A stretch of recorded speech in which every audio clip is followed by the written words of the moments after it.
Ethan's voice broke through the hum of the dishwasher. "Mom, why did Grandma say you're not her daughter?" The knife slipped from my hand and clattered against the cutting board. I turned, forcing a smile I didn't feel. Ethan sat on the counter, swinging his legs, a smear of tomato sauce on his cheek. His question hung in the air like a ghost I'd spent years pretending not to see. "What did you say, honey?" He shrugged, poking at a piece of cucumber. "When we visited her last month, she told Aunt Jenna I wasn't really her grandson because you weren't really her daughter. Is that true?" For a second, I couldn't breathe. My throat tightened, the room spinning just slightly. I managed to whisper, "No, sweetheart, that's not true. Grandma's just old and says strange things sometimes. Eat your vegetables." He nodded, unfazed, already distracted by the TV in the living room. Kids forget so easily. I didn't. My hands trembled as I rinsed the knife, the scent of garlic and tomatoes suddenly turning my stomach. It had been 2 years since the wedding, but I could still hear my mother's voice echoing through the ballroom. "She's not my daughter." The orchestra had stopped mid-note. 200 guests turned to stare. I'd stood there, frozen, my champagne glass shaking. Ryan, my younger brother, had looked away, his new wife clutching his arm. My mother, Grace Whitman, smiled like a queen who'd just won a battle she'd been waiting her whole life to fight. I'd walked out before anyone could stop me. The photographer's flash went off as I pushed through the doors, a blinding burst of light, catching the tears I couldn't hide. Outside, the winter air bit into my skin, sharp and clean, nothing like the stifling perfume of the hall. That night, I packed Ethan into the car and drove 6 hours back to Portland without saying goodbye. I told myself I'd never see them again. For 2 years I kept that promise, until tonight. After Ethan fell asleep, I poured myself a glass of wine that I didn't drink and sat at the kitchen table staring at the old wooden box I hadn't opened in years. It had belonged to my grandmother, Evelyn. She was the only one in that family who had ever shown me warmth. She used to call me her little mirror, said we had the same stubborn chin. When she passed, the box came to me. I hadn't been able to open it since the funeral. The latch clicked softly. Inside were photographs yellowed at the edges, a string of pearls, and a folded birth certificate tucked beneath a stack of letters. My name was written in faded ink. Sarah Whitman. Date of birth, August 14th, 1987. Then my eyes caught the red stamp at the bottom. Reissued in 1990. Order of the County Court. Name change approved. My stomach dropped. I'd never legally changed my name. I'd been told I was born a Whitman, that my parents named me after my great-grandmother. Why would a 3-year-old need a reissued certificate? I traced the seal with my fingertip, trying to make sense of it. The paper was crisp, too clean to have been handled much. My grandmother's handwriting was on the envelope beside it. "For Sarah, when she's ready." But ready for what? The clock ticked louder than usual. I closed the box and leaned back in my chair. The house too quiet, the wine untouched. For years I'd told myself my mother's cruelty was just part of who she was, that Grace Whitman simply didn't know how to love. But that stamp said otherwise. It hinted at something deliberate, something legal. I got up and went to Ethan's room. He was asleep, one hand clutching his stuffed bear, his lashes dark against his skin. I brushed his hair back and whispered, "It's okay, sweetheart. Grandma was wrong. You're mine, and I'm yours. That's all that matters." He stirred slightly, but didn't wake. Back in the kitchen, I turned off the light and stood by the window watching the city glow faintly under a mist of rain. Portland always felt quieter at night, almost forgiving. Yet inside me, something had shifted. That single question asked so innocently by my son had cracked open a door I'd nailed shut years ago. Maybe my mother hadn't lied just to hurt me. Maybe she'd said those words because she believed them. I looked down at the box again. The reissued certificate seemed to pulse in the dim light, demanding to be read again. Somewhere out there was a reason why Grace Whitman had erased me from her world. And I was finally ready to find it. The next morning, I couldn't shake the weight of what I'd found. The sky outside my window was pale gray, that familiar Portland drizzle soft against the glass. I made coffee, but it tasted like ash. The house felt too quiet, like it was holding its breath with me. I kept seeing that red stamp on the birth certificate, the one that told me my whole childhood might not have been what I thought it was. I used to tell myself that every family had its cracks. Growing up in the Whitman house, you learned to walk lightly over them. Our home sat high on a hill in Lake Oswego, with white columns and a driveway lined with cherry trees my mother imported from Japan. Everyone in town knew who we were. The Whitmans were money, reputation, legacy, and I was the flaw in the picture. My mother Grace ruled the house like it was a company she owned. Everything had to look perfect, sound perfect, feel perfect. Ryan, my younger brother, was her masterpiece. He was handsome, polite, confident, the kind of son she could parade in front of guests. I was quieter, smaller, darker. My hair was chestnut brown, my skin olive-toned. Grace used to call it summer skin, but she said it like a stain she couldn't scrub out. Henry, my father, was an accountant for the family's investment firm. He spent most evenings in his study, surrounded by spreadsheets, pretending not to hear when my mother's voice sharpened. If Grace was fire, he was fog, always softening, never stopping her. I don't remember him ever raising his voice, not once. When I was little, I thought silence was kindness. As an adult, I knew better.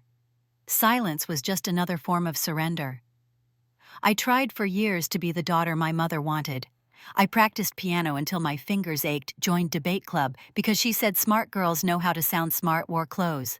She picked, smiled when she told people I was the quiet one. But nothing ever changed the way she looked at me, that small, measuring glance that said I didn't quite fit. Once, when I was 12, I asked why I didn't look like her or Ryan. She had just finished brushing Ryan's hair, and I remember how the light hit her diamond bracelet. She didn't look up when she answered. "You take after some distant relative on your father's side." It was the kind of reply that shut doors instead of opening them. When I was 16, I found an old photo of my grandmother Evelyn and me in the garden behind the house. We were both covered in dirt from planting roses, her laugh frozen in midair. I'd kept it hidden under my mattress. She was the only one who made me feel seen. After she died, everything changed. Grace barely cried at the funeral. Within months, she created the Whitman Foundation, announcing it as a charity in Evelyn's honor. In reality, it was just another branch of her empire. The mansion was remodeled, the staff replaced, and my grandmother's things vanished one by one. When I asked about her jewelry box, Grace said it had been donated. The same word she used for me years later at Ryan's wedding, like I was something to be given away. After Ethan was born, I stopped visiting as often. Grace never showed much interest in being a grandmother. She'd pat Ethan's head, smile for a photo, then tell me how tired she was. Ryan became the golden boy again, especially after he joined Grace's company. I worked in marketing for a small tech firm downtown, something my mother called cute. Looking back, the signs were always there. Little moments I dismissed because it was easier to believe she was just difficult, not cruel. Like the Christmas she forgot to hang my stocking, or the time she cropped me out of a family photo on her office wall. When I was in college, she mailed me a birthday card addressed to Sarah Whitworth. I thought it was a typo. Maybe it wasn't. After the wedding, I told myself I was done. But now, staring at that reissued certificate, I realized maybe I had never been part of the family she wanted to protect in the first place. I spent the rest of the day at my desk, pretending to work while my mind kept circling the same questions. Why had my name been changed? Why at 3 years old? And what did my grandmother know that Grace wanted buried? That evening, I opened the old family photo album, something I hadn't touched in years. The smell of dust and perfume hit me immediately. There was the portrait from Ryan's 10th birthday, Grace glowing in a silver dress, Ryan beaming beside her, my father standing stiff behind them, and me half-shadowed at the edge of the frame like an afterthought. In the next page, a picture of Evelyn holding me as a baby. She looked younger there, happier. Someone had written in blue ink on the border, "My sunshine." The handwriting was hers. I could almost hear her voice whispering it. For a moment, I felt warmth again, the way her hands used to smell like soap and lilacs. Then I noticed something odd. The photo had been trimmed. The edges were uneven, jagged, as if someone had cut another person out of it. A chill ran through me. I flipped the page too fast, tearing the plastic sleeve. Beneath it, tucked behind another photo, was a piece of paper folded neatly in half. My breath caught when I saw what it was. A letter. The top corner bore the Whitman Foundation logo, but the handwriting wasn't Grace's. It was my grandmother's again. I didn't open it right away. The room felt smaller, the air thicker. Outside, rain streaked down the window like thin veins of silver. For a long time, I just sat there, the letter resting in my lap, feeling like the house itself was watching. Finally, I unfolded it. The ink had faded, but I could still read the words. If she ever tries to tell you who you are, don't listen. You are mine. The letter trembled in my hands. I didn't understand what it meant, but the fear that had lived in me since childhood began to twist into something else. Not confusion, not sadness, determination. I folded the letter carefully, placed it back into the box beside the birth certificate, and whispered into the empty room. All right, Grandma. I'll find out who I really am. Somewhere deep in the house, the old clock struck midnight, its sound sharp and lonely. I sat there listening until it faded, wondering if my grandmother had left me one last secret to uncover. The next morning started like any other, until my phone buzzed with a new email at 6:42 a.m. I was still in my robe, half awake, stirring sugar into my coffee when I saw the subject line. You don't know why she said it. Meet me. The sender's name was hidden behind a jumble of letters. At first, I thought it was spam, but the message was short and deliberate, not the kind of thing you could mistake for an ad. It had an address for a small cafe in Tacoma, one I vaguely remembered driving past years ago on my way to Seattle. For a few minutes, I just stared at the screen. My pulse quickened. The timing felt too sharp, too perfect. Last night, I'd opened that letter from my grandmother. Now this. Someone knew something, and they wanted me to know it too. By 10, I was in my car heading north on I-5, the rain streaking sideways across the windshield. My mind ran in circles. I thought about calling Ryan, but what would I even say? He'd probably laugh and tell me to stop reading into things. Grace always had a way of keeping him on her side. The cafe sat on a corner across from an old record shop, the kind of place that smelled like burnt coffee and nostalgia. A man sat alone near the back, his posture slightly hunched, his hands clasped around a mug. He looked up the moment I stepped in, as if he had been waiting for me. His hair was white thin at the sides, his suit neat but old. You must be Sarah, he said quietly when I reached his table. I nodded, still standing. Who are you? My name is Harold Crane. He motioned for me to sit. I used to work for your mother. My stomach tightened. That name again? Crane. It echoed through my grandmother's letters, through the corners of my memory I'd just started to uncover. I sat down. His eyes were pale blue, clouded but sharp beneath the surface. He leaned closer, lowering his voice. I shouldn't be telling you this, but after what she said at that wedding, I couldn't keep quiet anymore. I froze. So he knew. About the words that had followed me like a curse. Grace wasn't always the woman you know now. Back in the late 80s, she was ambitious, ruthless, and desperate. He paused, fingers trembling slightly as he lifted his mug. She couldn't have children after Ryan. The doctors told her there were complications, but she couldn't let anyone know. She needed people to believe the Whitmans were perfect. And around that time, there was a young secretary in her office, a woman named Laura. He glanced at me carefully. Laura Crane. The sound of that name felt like someone dropping glass inside me. She was unmarried, pregnant, and terrified. Grace found out. Offered her money protection, a place to stay until the baby was born. Laura trusted her. I gripped the edge of the table. Are you saying my mother took her child? He looked away. I'm saying there was a birth at St. Helens Hospital in the summer of 1987. 2 women admitted under different names but only one discharge form. Laura left that hospital without a baby. And a few days later, Grace Whitman announced she'd given birth to a daughter. My throat went dry. I don't have proof, not anymore, he said. Most of the records were sealed. But I saw things. I worked on her accounts. Payments made to Laura, then suddenly stopped. Laura was gone. The Whitman staff were told never to mention her again. He reached into his jacket pocket and pulled out a small envelope. Inside was a photograph, old and slightly faded. My mother, younger, holding a newborn, wrapped in a white blanket. Around the baby's tiny wrist was a hospital bracelet. I squinted and my breath caught. Printed in black letters were 2 words, Crane Sarah. For a long time, neither of us spoke. The hum of the espresso machine filled the silence. "Why are you telling me this now?" I finally asked. "Because she's still lying," he said simply. "And because Evelyn wanted you to know. She made me promise before she died that if Grace ever turned on you, I'd give you this." He tapped the photograph with one finger. "My grandmother knew." He nodded. "Evelyn tried to fix it quietly, but Grace had too much power, too many people under her thumb.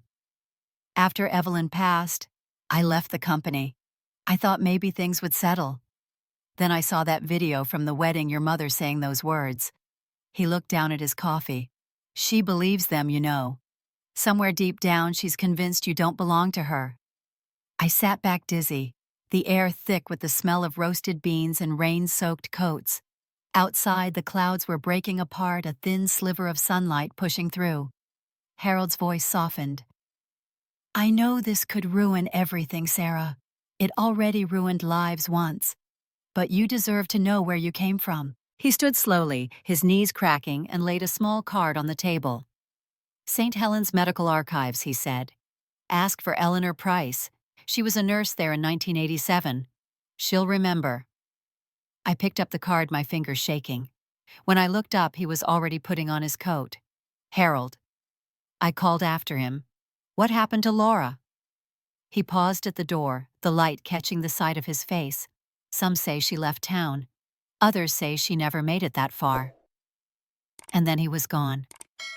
I sat there staring at the photograph, the faint letters on that hospital bracelet burning into my mind. Crane Sarah. The waitress came over to clear the table, asking if I was finished. I nodded, tucking the photo back into its envelope. Outside, the rain had stopped, but the streets glistened like mirrors. As I walked to my car, a cold breeze swept through my hair.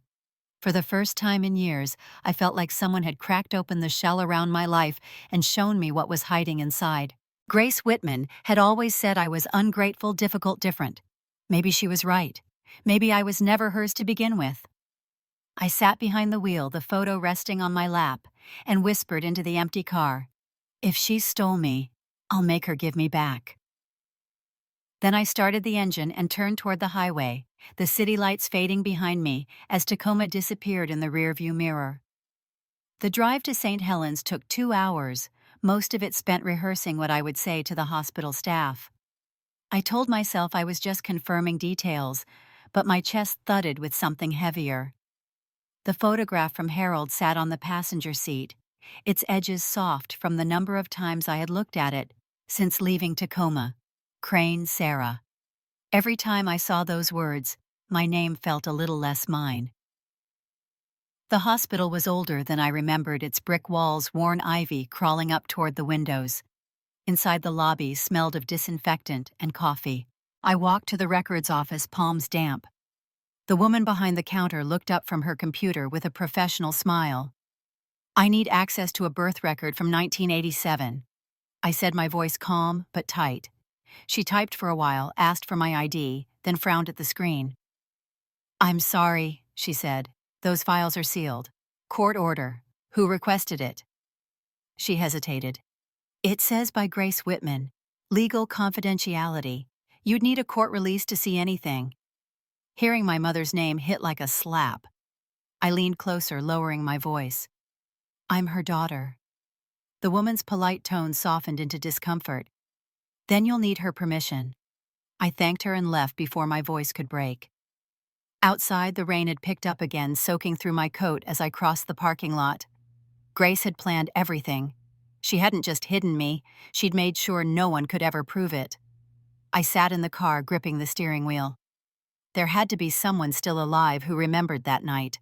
Harold had given me a name. Eleanor Price.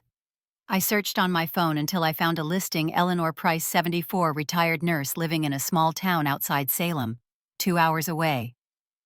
The next day I drove again, the roads lined with gray fields and bare trees.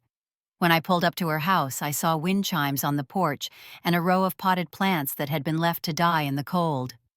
I rang the bell, half expecting no answer.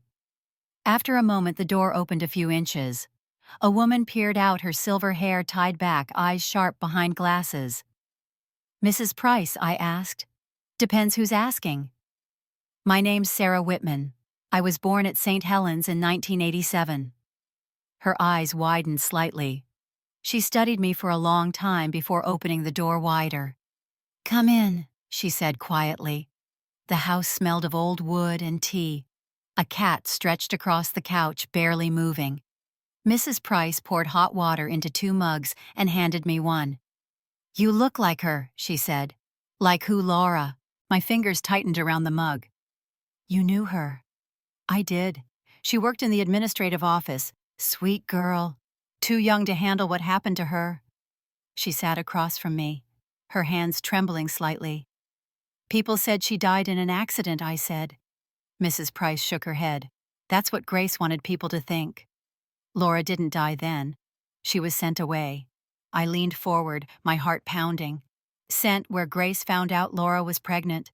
She promised to help her to cover things up until the baby was born. But after the birth, Laura was gone. I heard she'd been put on a bus with money and a warning never to come back. She tried, though. Months later, she came to see her baby, but Grace threatened to ruin her if she spoke." I stared at the steam curling from my tea, the air around me shrinking. Mrs. Price stood, walked to a small cabinet, and took out a faded envelope. "Your grandmother came to see me years later. Evelyn suspected something. Laura had given me this letter before she left. I was too afraid to pass it on then. Grace scared everyone. But if you've come looking now, it's time you have it." I unfolded the paper carefully. The handwriting was shaky, but graceful. "If anyone ever finds my daughter, tell her I love her. Tell her she was never unwanted. I was just never allowed to be her mother." The words blurred as tears filled my eyes. I tried to speak but couldn't. The paper trembled between my fingers. Mrs. Price's voice was soft. "I kept that letter hidden for 30 years. I'm sorry." I wiped my face with the back of my hand.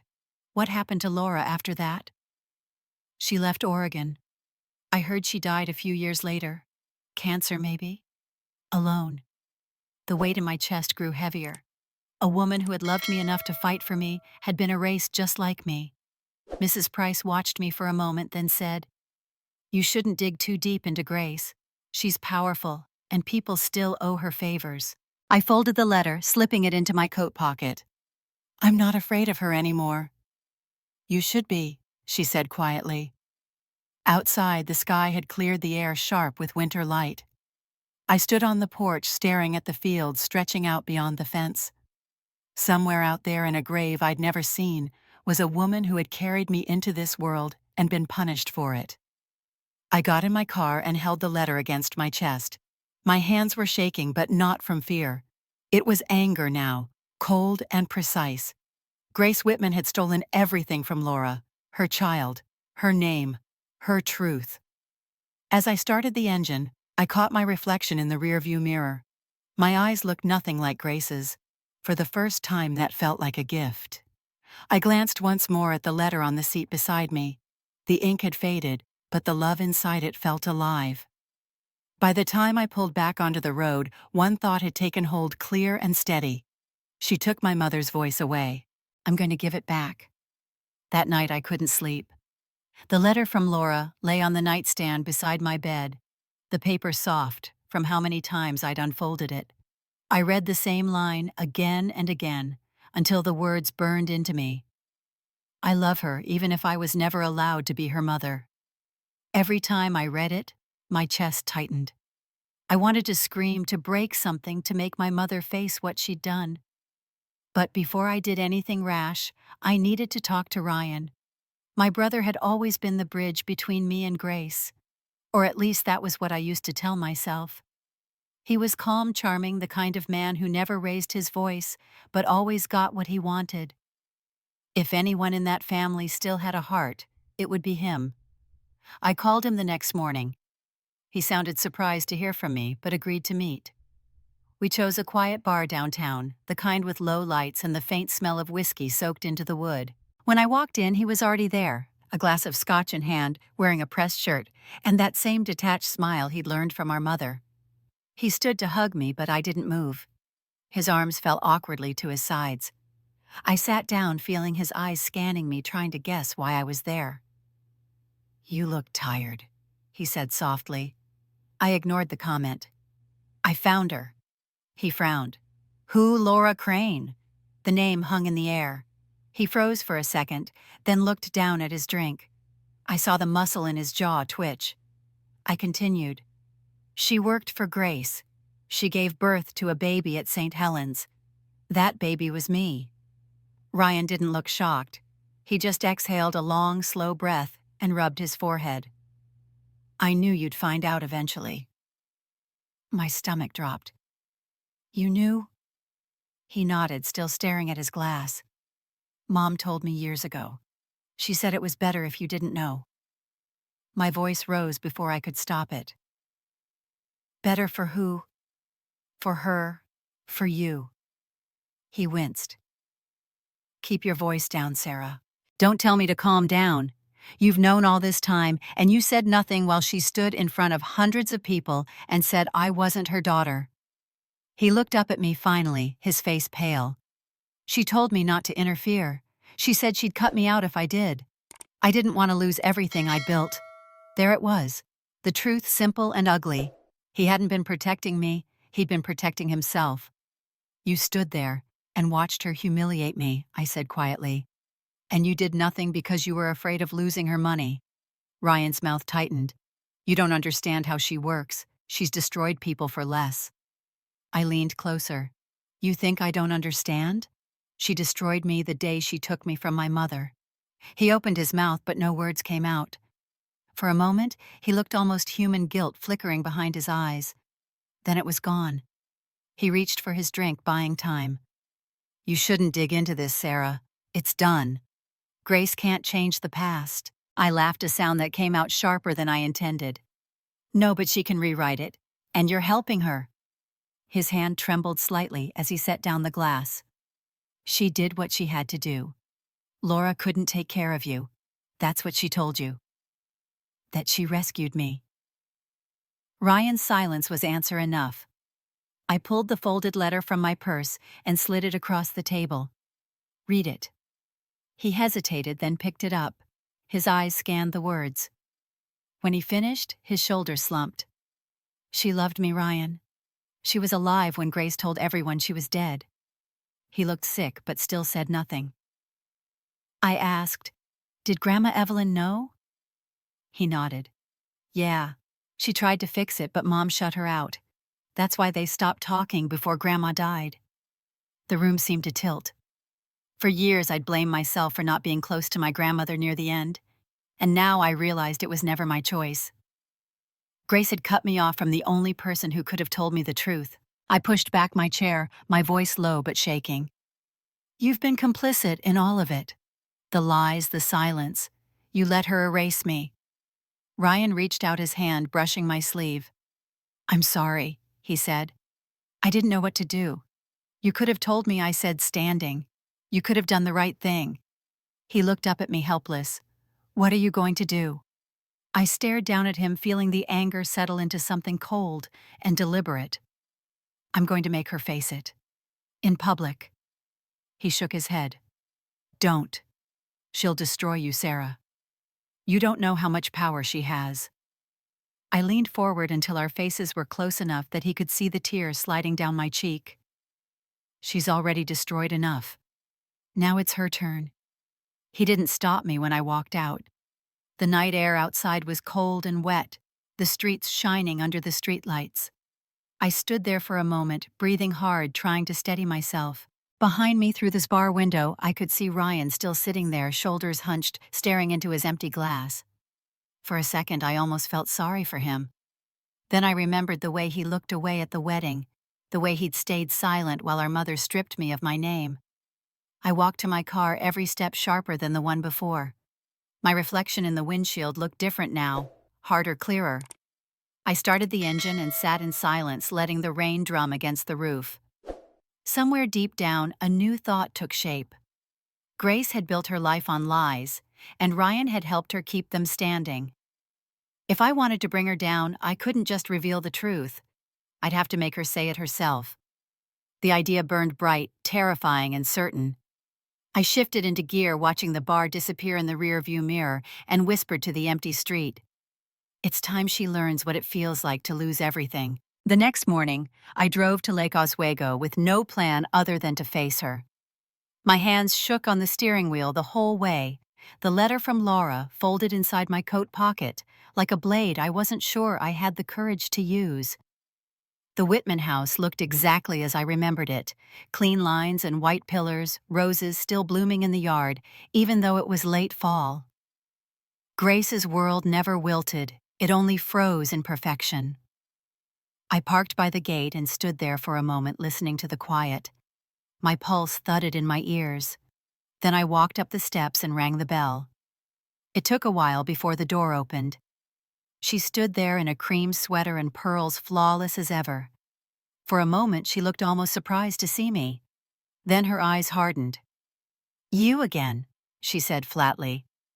"Come to cause more trouble." I held up the envelope. "I need to talk to you." Her smile didn't reach her eyes. "You always need something, Sarah." Inside the house smelled of polished wood and expensive candles. Nothing had changed since the last time I'd been there. Every picture frame still held her and Ryan smiling under perfect lighting. There wasn't a single photo of me in sight. She sat in the armchair by the window, crossed her legs, and gestured toward the opposite seat.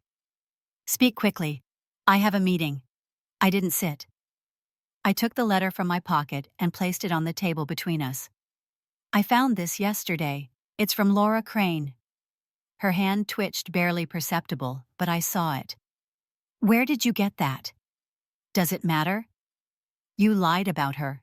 You told people she was dead, that she was unstable." "She wasn't. She was my mother." Grace exhaled sharply, leaning back. "That woman gave up her child. I did what was necessary." I took a step closer. "Did what was necessary for who? For her or for you?" Her expression didn't change, but the tension around her mouth deepened. "You're ungrateful. I gave you a life she never could. You lived in comfort, went to good schools, had opportunities she could only dream of." I felt heat rising up my throat. "You didn't give me life. You stole it.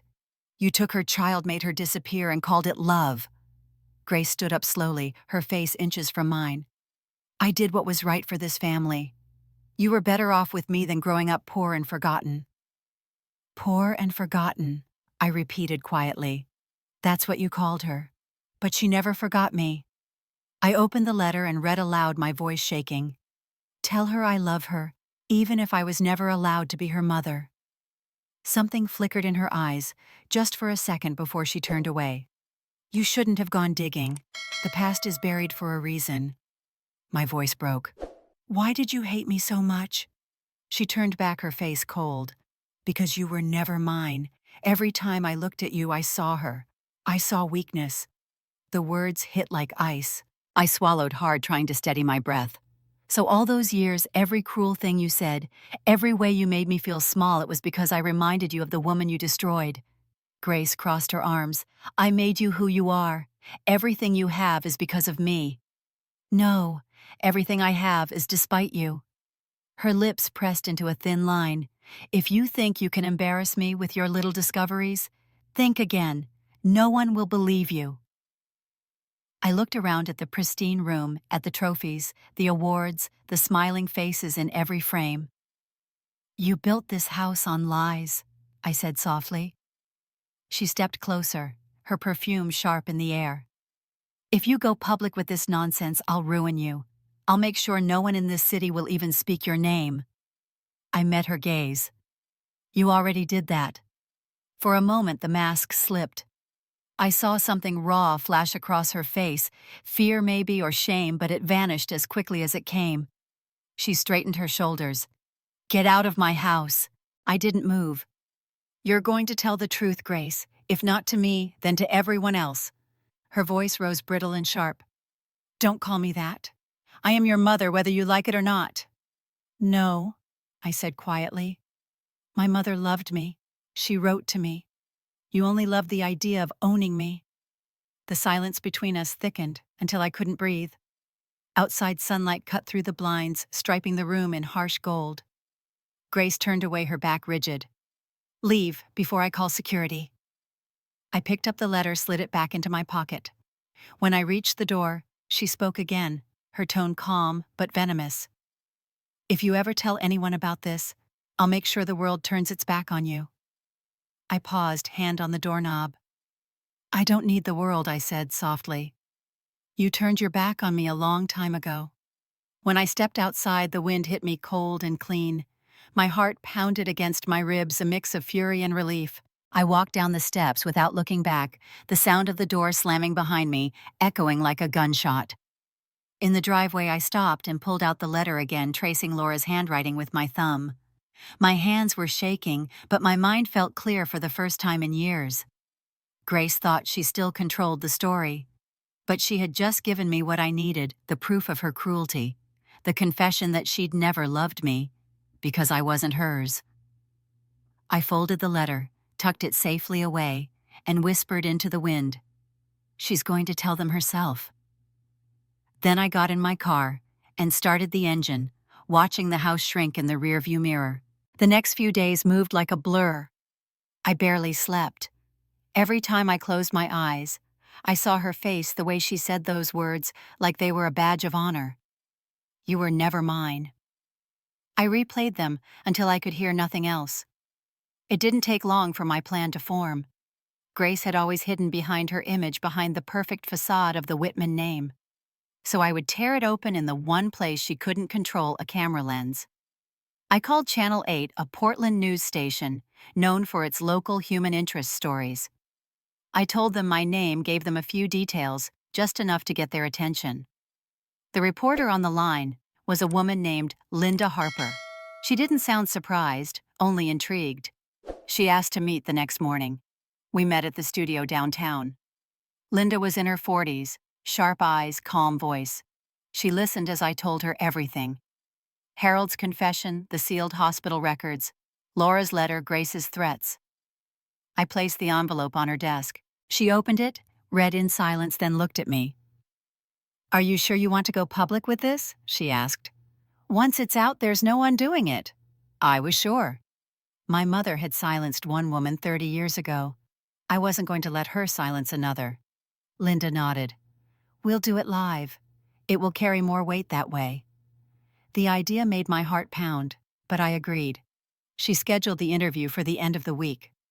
By the next morning, Ryan had heard. He showed up at my apartment, knocking so hard I thought he'd break the door. When I opened it, he looked exhausted, his tie loose, his eyes red. "You can't do this," he said before I could speak. "You'll destroy her." "She destroyed herself," I said. "The least I can do is tell the truth." Ryan shook his head, running a hand through his hair. "You don't understand. She'll fight back. She'll drag you down with her. She already did that when she took me for my real mother."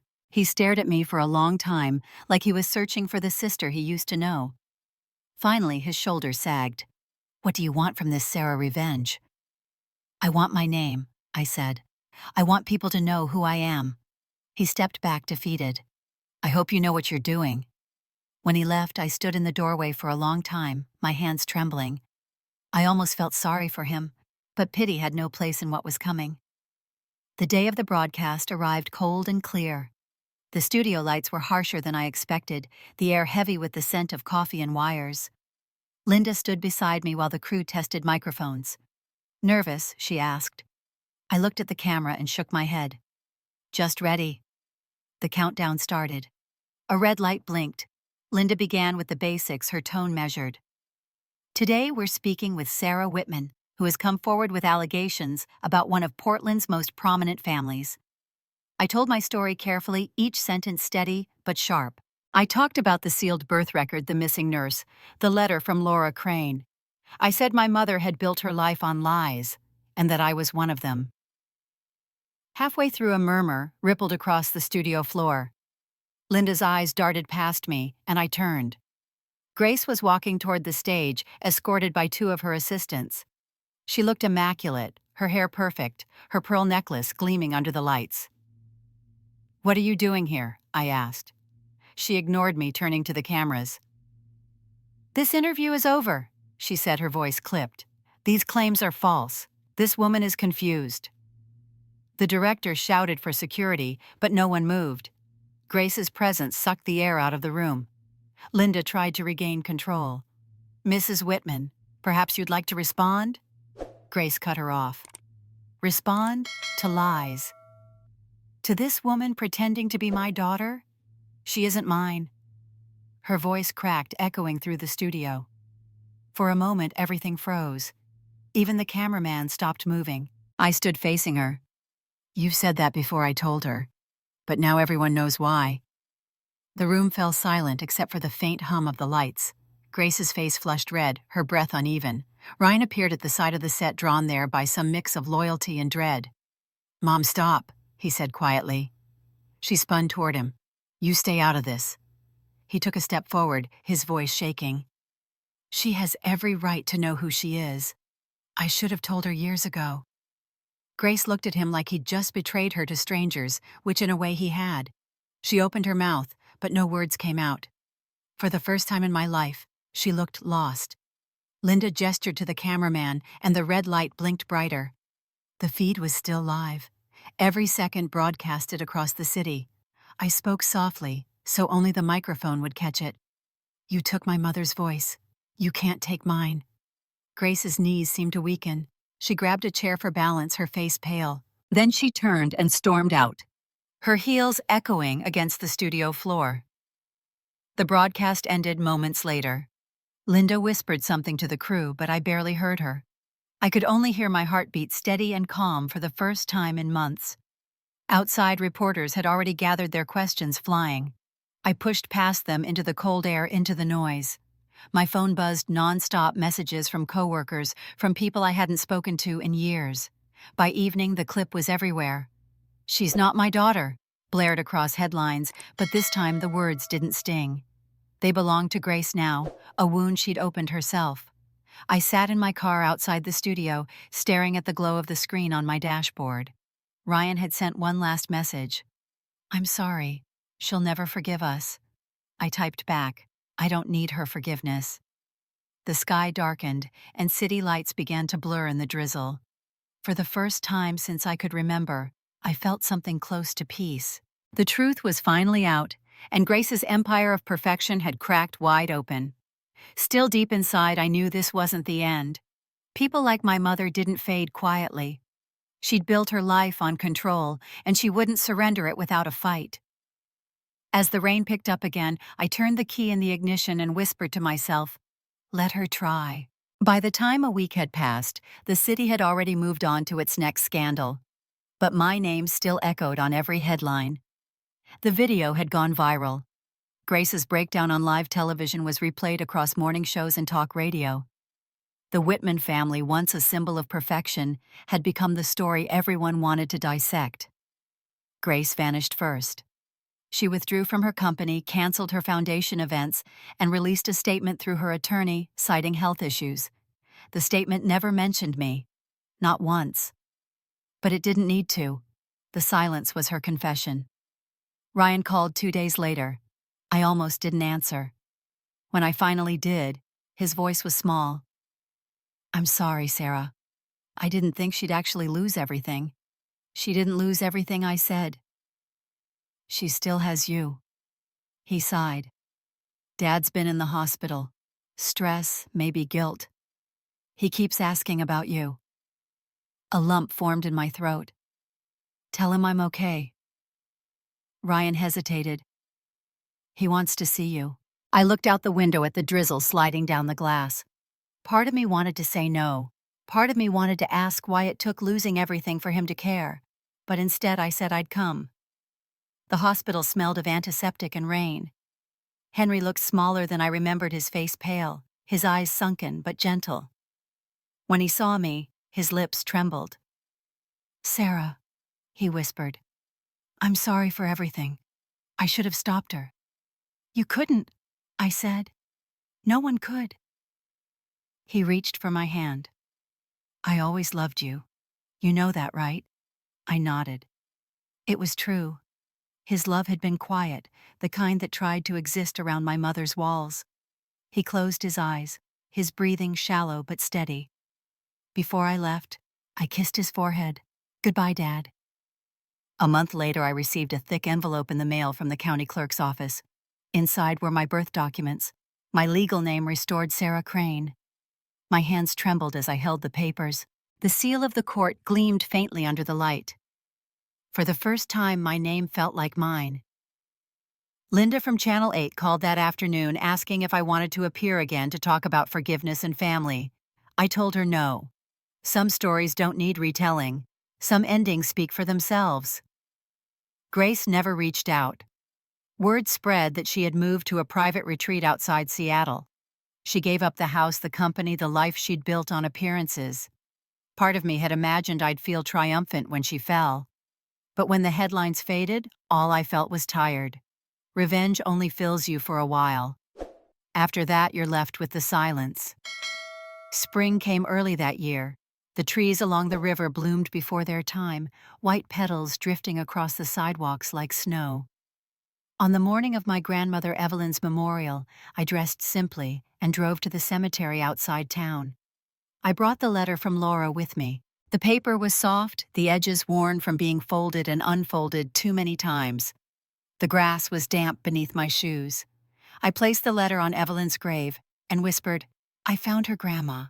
I found where I belong." Ethan stood beside me holding my hand. He looked up, his voice quiet. "Mom, is Grandma still mad at you?" I smiled through the ache. Maybe she doesn't understand yet, but I forgave her. He frowned as if trying to make sense of it. Why? Because holding on to anger doesn't change what happened. It only keeps us from healing. He nodded slowly, then leaned his head against my arm. We stood there a long while, the wind soft through the trees. That night back home, I took an old photo from the bottom drawer. It was from when Ryan and I were kids before I understood what family meant. In the picture, Grace was standing behind us, one hand on Ryan's shoulder, the other resting lightly on mine. Her smile looked real back then. Maybe it was. Maybe she had tried in her own twisted way. I put the photo back into its frame and set it on the mantel. Not because I wanted to remember her, but because I needed to stop hating her. Hate had kept me company long enough. The house was quiet, just the ticking of the clock, and Ethan's soft laughter from the next room. I sat by the window watching the city lights blink through the rain. My mother had taken my name, my voice, and almost my faith in love. But she hadn't taken the truth. The truth had survived, and so had I. I whispered into the dark, almost like a prayer. They can take your name, your home, even your past, but they can't take the truth of who you are. You are worthy of love just as you are. If you believe that truth can heal, share it. Remind someone who's been forgotten that love is never proven by blood, only by the heart that keeps choosing it. Then I turned off the light, letting the quiet finally feel like peace.